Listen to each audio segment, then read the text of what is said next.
ओम शांति। आज प्यारे मीठे भगवान की मीठी मुरली मंथन की डेट है 12 जुलाई 2021। तो मीठे मीठे बाबा ने हमें जो मीठी समझाने दी है वह है, पिता जैसा निरहंकारी और निष्काम सेवाधारी कोई नहीं। सारे विश्व की बादशाही बच्चों को देकर बाबा खुद वानप्रस्थ में बैठ जाते हैं। भगवान आते ही हैं अपने बच्चों को भरने के लिए। हम बच्चे जो 2500 वर्ष से रावण राज में, जो हमारी पढ़ाई लिखाई सब ठप हो गई, कोई गुरु गोसाई नहीं, सिर्फ रावण राज। रावण के विकारों में हम इस तरह से उलझ के रह गए कि आज हम गुरु भी करते हैं ना, तो गुरु भी तो है देहधारी, और कोई देहधारी तो देह का कल्याण करेगा ना, शरीर के बारे में बताएगा, आत्मा के बारे में तो नहीं बता पाएगा। और आत्मा के बारे में सिवाय परमात्मा के कोई नहीं बता सकते। तभी तो परमात्मा आकर आत्मा का कल्याण कर रहे हैं। और ये ब्रह्मा कुमारी नाम का गुरुकुल स्थापन किए हैं। गुरुकुल, इसको सत गुरुकुल कर दो तो ज़्यादा अच्छा है, क्योंकि गुरुओं के गुरु परम सदगुरु स्वयं शिव भगवान इसे चलाते हैं। प्राचीन काल में वैसे भी भारत में गुरुकुल की परंपरा थी ना। शुरू में तो गुरुकुल ही चलते थे। करीब 7,32,000 गुरुकुल थे भारत में। जब अंग्रेजों का शासन शुरू हुआ तो उन्होंने क्या किया, इसको बंद करने लगे, क्योंकि इंग्लैंड में सबसे पहला स्कूल 1811 में खुला। पहला स्कूल खुला था 1811 में। उस वक्त भारत में 7,32,000 गुरुकुल थे। तो समझा हम लोग कितना आगे हैं। और इस गुरुकुल में पढ़ाई क्या होती थी, जो आज की साइंस की जो पढ़ाई हो रही है ना, वो सब होती थी। अग्नि विद्या, वायु विद्या, जल विद्या, अंतरिक्ष विद्या, पृथ्वी विद्या, सूर्य विद्या, चंद्र व लोक विद्या, मेघ विद्या, पदार्थ विद्युत विद्या, सौर ऊर्जा विद्या, दिन रात्रि विद्या, सृष्टि विद्या, खगोल विद्या, भूगोल विद्या, काल विद्या, भूगर्भ विद्या, रत्न व धातु विद्या, आकर्षण विद्या, प्रकाश विद्या, तार विद्या, विमान विद्या, जलयान विद्या, अग्नि अस्त्र विद्या, जीव जंतु विज्ञान विद्या, यज्ञ विद्या। इसके अलावा भी कुछ पढ़ाई हो सकती है क्या? तो ये तो हो गई इससे सृष्टि, मतलब ये प्राकृतिक। और फिर दूसरा है वाणिज्य भी था। वाणिज्य विद्या कृषि, पशुपालन, पक्षी पालन, पशु, रथकार, रत्नकार, सुवर्णकार, वस्त्रकार, कुंभकार, लोहकार, तक्षक, वास्तुकार, पाक विद्या, नदी प्रबंधक, गौशाल प्रबंधक, उद्यान पाल, वन पाल, नापित, driving, logistic, dyeing, pottery, textile, मतलब सब कुछ सिखाया जाता था। तो अंग्रेजों ने इसे धीरे धीरे बंद किया, क्योंकि इसे उनकी संस्कृति को यहाँ पर पैर जमाने में दिक्कत हो रहा था। तो वो तो शुरू से दुनिया का चलन है कि जब अपनी चीज़ें लगानी है, बिठानी है, जमानी है, तो उसकी पहले की जो वहाँ की जो जननी, वहाँ की संस्कृति है, उसको मिटाना पड़ेगा। तो रावण राज में रावण ने क्या किया, हमारी जो दैवी संस्कृति हमारे अंदर थी उसको खत्म किया, धीरे धीरे उन गुणों को नष्ट किया और अपने संस्कार काम क्रोध लोभ मोह के हावी कर दिया। तो परमात्मा आए हैं उसको जड़ से खत्म करने। तो हम सबको उनकी मदद करनी है। और बस एक ही विचार रखो कि ईश्वर मेरे साथ है, तो हमारे अंदर कई गुना शक्ति का संचार हो जाएगा।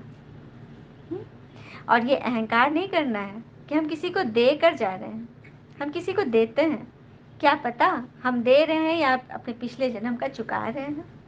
ये भी तो बात है ना। प्रश्न आज का, पिता का कौन सा पैगाम तुम्हें सारे विश्व को बताना है? उत्तर, सभी को बताओ कि तुम दुख हरता सुख करता के बच्चे हो। तुम्हें कभी भी किसी को दुख नहीं देना है। तुम सुखदाता बाबा को याद करो, उन्हें फॉलो करो तो आधा कल्प के लिए सुखधाम में चले जाएंगे। यह पैगाम सबको देना है। जो इस पैगाम को जीवन में धारण करेंगे वह 21 जन्मों के लिए माया की बेहोशी से छूट जाएंगे। ठीक है, बस ईश्वर के नियम पे चलो, उनका पैगाम सबको दो, तो 21 जन्मों के लिए माया हमसे बिछड़ जाएगी। मुरली का गीत है, हमारे तीर्थ न्यारे हैं।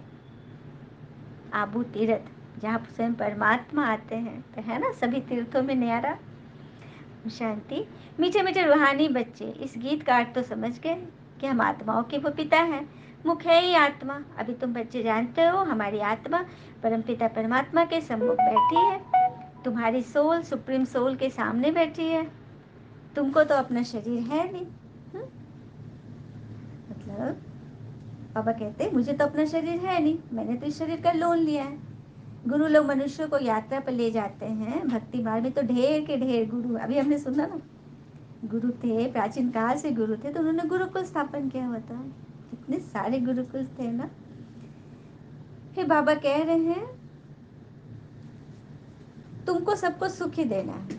मैं तुम्हें आधा कल्प के लिए ऐसा सुख देता हूँ, इतना सुख देता हूँ जहाँ दुख का नाम नहीं रहता। तुम जानते हो बाबा से हमें 21 जन्मों का वर्षा मिलता है। तुम स्टूडेंट हो ना, तुम्हारे दिल में है शिव बाबा से स्वर्ग का सुख लेना है, तो सब दुख दूर हो जाएंगे। बाबा हमको संजीवनी बूटी देते हैं सुरजीत होने के लिए। बाबा कहते dear children, I am your obedient father. बड़े आदमी हमेशा ऐसा लिखते हैं ना नीचे में, सही जब करते हैं ओबीडियंट सर्वेंट। तो बाबा भी अपने आप को कभी श्री नहीं लिखते। आजकल तो लिखते हैं श्री श्री फलाना। कोई गुरु गोसाई भी अपने नाम के आगे श्री श्री लगा देते हैं, जबकि श्री तो देवी देवता है ना। सभी देवता के आगे श्री लगता है ना, श्री राम, श्री हनुमान जी, श्री शंकर जी, श्री कृष्ण, सभी देवी देवता के नाम के आगे लगता है। शिव के आगे तो परमात्मा लगता है। फिर बाबा ने कहा कि तुम जानते हो आत्मा ही संस्कार धारण कर रही है। बाबा भी आत्मा है ना, उनमें भी गुण है। तुम्हारे गुण अलग अलग हो जाते हैं। इस समय जो गुण तुम्हारे में है वही पिता के हैं। फिर सत्युग में तुम्हारे दैवी गुण हो जाएंगे। बाबा ज्ञान का सागर, प्यार का सागर है। शिव बाबा को 16 कला संपूर्ण नहीं कर सकते, वह तो है ही गुणों के भंडार है। उनको गुण धारण करना नहीं, वो साक्षात गुण है। इसीलिए उनके लिए 16 कला संपूर्ण गुण वाले नहीं कह सकते। वो तो स्वयं शांति है, स्वयं गुण है, स्वयं ज्ञान है। तो ये नॉलेज बड़ी वंडरफुल है। सबका दुख हरता, सुख करता, सदगति देने वाला एक ही पिता है। कितना मीठा, कितना प्यारा बाबा। कहते आए हो ना मीठे बाबा, आप जब आएंगे तो आप पर हम वारी जाएंगे। मेरा तो एक शिव बाबा, दूसरा न कोई। इसका मतलब यह नहीं कि घर बार छोड़ यहाँ आकर बैठे, नहीं। गृहस्थ व्यवहार में भल रहो, 7 रोज का कोर्स भी करो, लेकिन कहाँ भी जाओ तो मन मना भव। बाबा को याद करना और वर्षा पाना है, बस याद की यात्रा में ही रहना है। इससे ही बेड़ा पार है। ये भी तुम जानते हो ना, पवित्र रहना है, छीछी खाना आदि नहीं खाना है, भोजन आदि। मुरली तो मिलती ही है, कहीं भी मुरली मिलेगी। कोई समय मुरली नहीं मिलेगी, आफतें आएंगी, हंगामा आदि भी होगा, तो भी मुरली मिस नहीं करनी है। कोई ना कोई मुरली पुरानी भी जरूर पढ़नी है, मतलब मुरली से कनेक्ट रहना है। फिर बाबा कहे कि कलयुग के लिए कहते हैं ना अभी कि 40,000 वर्ष पड़े हैं, वास्तव में 5,000 वर्ष का चक्र है। तुम्हारी बुद्धि में सारी नॉलेज है। मनुष्य तो बिल्कुल पत्थर बुद्धि है। एक्टर्स होकर ड्रामा के क्रिएटर डायरेक्टर को न जाने तो उनको क्या कहेंगे। वर्ल्ड की हिस्ट्री ज्योग्राफी कैसे रिपीट होते यह भी जानना चाहिए ना। जो अच्छी चीज़ें जानते हैं, बुद्धि में धारण कर औरों को धारण कराते हैं, वो बच्चे उच्च पद पाते हैं। बाबा कहते हैं जो नॉलेज मेरे में थी वो मैं तुमको दे रहा हूँ। ड्रामा प्लान अनुसार मैं रिपीट करता हूँ। मेरा भी ड्रामा में पार्ट है, भक्ति मार्ग में भी पार्ट बजाया। अब तुमको आकर अपना और रचना के आदि मध्य अंत का परिचय देता हूँ। अच्छा, मीठे मीठे बच्चों प्रति भगवान की नमस्ते। हम बच्चों के भी प्यारे शिव पिता को नमस्ते। और बाबा दिल से सभी आत्माओं की तरफ से आपको वेरी वेरी गुड मॉर्निंग। धारणा के लिए मुख्य सार है, पहली पॉइंट, पिता समान ओबीडियंट बनना है। कभी भी किसी बात में अपना अहंकार नहीं दिखाना है। निराकारी और निरहंकारी होकर रहना है। अहंकार बहुत बुरी चीज़ है। अहंकार किसी बात की हर्ट की फीलिंग में आ जाना, अपना दोष नहीं देखना भी अहंकार है। जब हम दोष देखेंगे, अपने आप को गिराने वाली बात नहीं कि हम अपने को गिरा रहे हैं, नहीं, हम अपनी कमी देखेंगे तभी तो सुधार करेंगे ना। मानना पड़ेगा कि हाँ हमारे में ये कमी है। और एक अहंकार होता है कि अपने को बहुत ज़्यादा ताकतवर दिखाना, कि मेरे आगे तो कोई भी नहीं है। जैसे कि बाली ने किया था, सुग्रीव का भाई बाली, जिसने छल से, बल से सुग्रीव की पत्नी का हरण किया और सुग्रीव का राज्य भी ले लिया था। एक दिन की बात है, वो बहुत ज़्यादा अपने शक्ति का प्रचार कर रहा था और जो भी पेड़ पौधे थे ना उन सबको एकदम उखाड़े जा रहा था, एकदम तोड़े जा रहा था। तो हनुमान जी ने देखा तो उनको रोकने लगे, तो बहुत गुस्सा आया कि तुम कौन होते हो मुझे रोकने वाले, मुझे रोकना है तो तुम भी अपने बल का प्रदर्शन करो, मेरे साथ युद्ध करो, जीतो, फिर मैं तुम्हारी बात मानूंगा। तो हनुमान जी को पता था कि इसको तो ब्रह्मा जी से वरदान मिला हुआ है कि जो भी इसके साथ युद्ध में खड़ा होगा उसकी आधी से अधिक शक्ति बाली के पास चली जाएगी और वो ऐसे ही मतलब निढाल हो जाएगा, कमजोर हो जाएगा, तो हार जाएगा। तो हनुमान जी ब्रह्मा जी के पास गए, बोले ऐसी सी बात है, वो इस तरह से अपने आप को सब तहस नहस कर रहा है, उसको रोकना बहुत ज़रूरी है। तो ब्रह्मा जी ने कहा कि देखो हनुमान, तुम उनके उसके पास बिल्कुल सारी शक्ति लेकर मत जाना, तुम अपनी शक्ति का 10वां हिस्सा, उसका भी आधा लेकर जाना और बाकी सभी शक्ति को योग के बल से राम जी के चरणों में छोड़ के जाना। ऐसा ब्रह्मा जी ने बोला कि मैंने पूरी शक्ति लेकर मत जाना, क्योंकि वो सारी शक्ति उसको मिल जाती है, अपनी शक्ति का 10वां हिस्सा और उसका भी आधा ले जाना।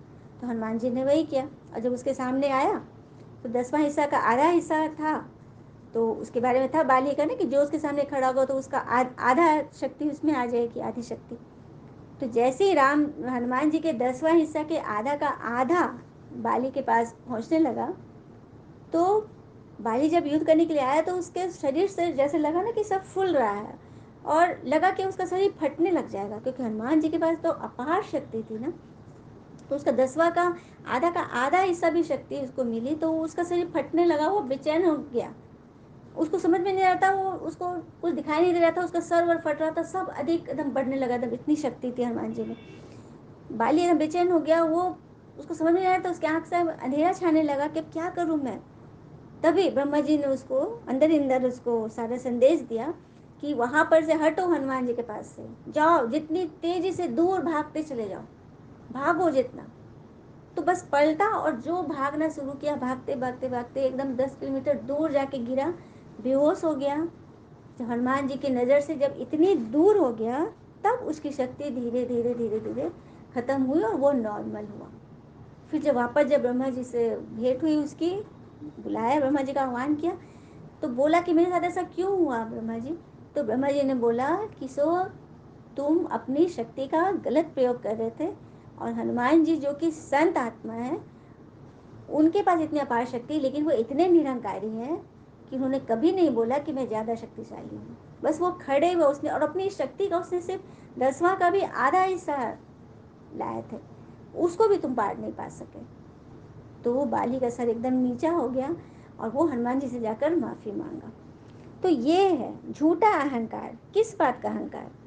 एकदम निराकारी और निरंकारी होकर रहो, बिल्कुल नहीं, अपने अंदर से जड़ से अंदर से सारा गुरूर कि मैं सबसे सही हूँ, मैं सबसे उत्तम हूँ। अभी नहीं, अभी ब्राह्मण तो सबसे शुद्र हैं, सबसे छोटे, बिल्कुल भी अपना अहंकार नहीं दिखाने कि हमारे अंदर कुछ है, कुछ भी नहीं है। अगर 1% भी गुण है तो वो परमात्मा की दी हुई है, उनकी रहम है, यह मानना है। दूसरी पॉइंट, पिता, टीचर और सदगुरु के कंट्रास्ट को समझ निश्चय बुद्धि बन श्रीमत पर चलना है, रूहानी यात्रा पर रहना है।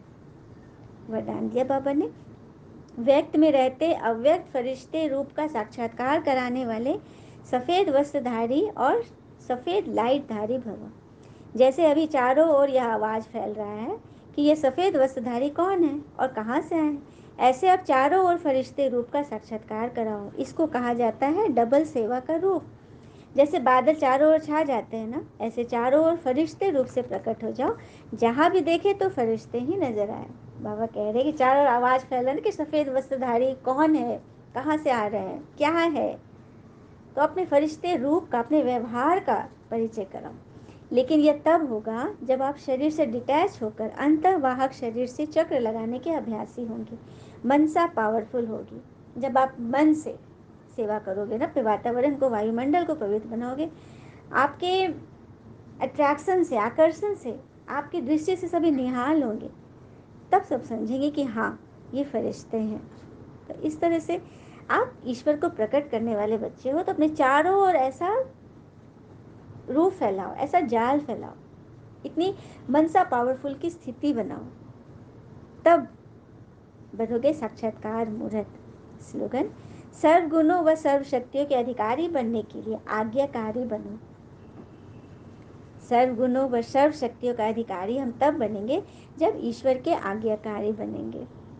भगवान ने जो आज्ञा दी है उसी लेख पर चलेंगे, तभी तो उनकी शक्ति से हमारे अंदर सर्व गुण और सर्व शक्तियाँ आएंगी और हम उसके अधिकारी बनेंगे। लेकिन उसका भी अहंकार नहीं करना कि मेरे अंदर इतना अधिकार है, सब कुछ ईश्वर का है। अच्छा, ओम शांति। शुक्रिया मीठे बाबा, वो बाबा के प्यारे प्यारे बच्चे। Thank you Baba. All is well always. ओम शांति।